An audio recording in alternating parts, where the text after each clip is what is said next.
এখন থেকে ভেবেছি তোমাদের সাথে আমি ডেলি ব্লগগুলো শেয়ার করব। আমরা মা মেয়ে সারাদিন কি করি, কোথায় যাই বা কি করলাম সব কিছুই তোমাদের সাথে শেয়ার করব। আশা করছি তোমাদের কাছে খুব বেশি ভালো লাগবে। আসসালামু আলাইকুম, হ্যালো এভরিওয়ান, কি অবস্থা, কেমন আছো তোমরা সবাই? এই তো চিন্তা ভাবনা করেছি যে তোমাদের সাথে ডেলি ব্লগ ভিডিও শেয়ার করব। কি বলো তোমরা কিন্তু কমেন্ট করে জানাবা। তাই আজকে সকাল থেকেই সুরার স্কুলে রেডি করা থেকেই ভিডিও শুরু করলাম যে তোমাদের সাথে একটু একটু করে শেয়ার করব আমরা কি করি না করি। সুরামণি কিন্তু এদিক থেকে খুব বেশি লক্ষ্মী, মাশাল্লাহ। ও যত রাতেই ঘুমাক, সকালে ওকে এক ডাক দেওয়ার আগে বা আমি যদি ওয়াশরুমে যাই এসে দেখি যে ও উঠে বসে আছে। স্কুলে যাওয়ার প্রতি ওর খুব আগ্রহ।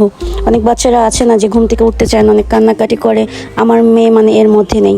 তারপরেই তো ওকে রেডি মুখ টুক ধুয়ে নিয়ে এসে ড্রেস পরাই এখন ওর চুলগুলো বেঁধে দিচ্ছিলাম। আজকে ভেবেছি আর 2 বেনি করে দিব না, তাই একটা বেনি করে দিচ্ছি, কারণ অনেক গরম। ঝুটি টুটি করে দিলে তো বাচ্চা গরমে আরও অস্থির হয়ে যায়।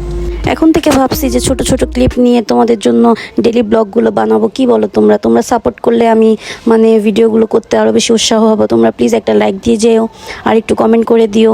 তোমাদের ভালোবাসাই তো এই পর্যন্ত। যাই হোক, এখন সুরামণিকে রেডি করতেছিলাম। সকাল সকাল ওকে তো নাস্তা খাওয়াতেই পারি না, ও কিছু খেতেই চায় না। কার বাচ্চারা এমন করে বলো তো?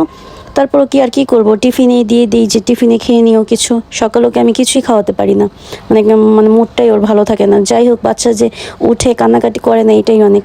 তারপরেই তো ওকে আমি একটু ফ্রেশ করে সুন্দর মতো রেডি টেডি করে তারপর আমি রেডি হব। 9 মিনিট আগে আমরা মেয়ে বাসা থেকে বের হই, কিন্তু তারপরও টাইম মতো অনেক দিন পৌঁছাতে পারি না, কারণ সেই টাইমে তো মার্কেটের মানুষগুলো যায়, রাস্তাঘাট এত জ্যাম হয়ে থাকে। যেতে যেতে দেখি যে জাতীয় সঙ্গীত বা কি বলে জাতীয় সঙ্গীত, তারপর এগুলো শুরু হয়ে যায়। যাই হোক, এই তো মেয়ে রেডি টেডি হয়ে বের হয়ে গেলাম। আর এত বৃষ্টি এই কয়দিন ধরে, একদিনও বাদ যায়নি যে বৃষ্টি হয় না। আজকে আলহামদুলিল্লাহ একটু আবহাওয়াটা ভালো ছিল, কিন্তু খুবই গরম ছিল। আমি তো ঘেমে টেমে একদম অস্থির। যাই হোক, তারপর বৃষ্টি থেকে ভালো, এই বৃষ্টির পানি পাড়াতে আমার আবার ঠান্ডা লেগে গিয়েছে। ভাগ্যিস আল্লাহ করতেছি যে আল্লাহ আর জ্বর টর দিও। এই মাসের শেষের দিক থেকে আবার মেয়ের দ্বিতীয় পরীক্ষা বা দ্বিতীয় সেমিস্টারটা শুরু হয়ে যাবে। সবাই দোয়া করবেন আপনাদের সুরামণির জন্য।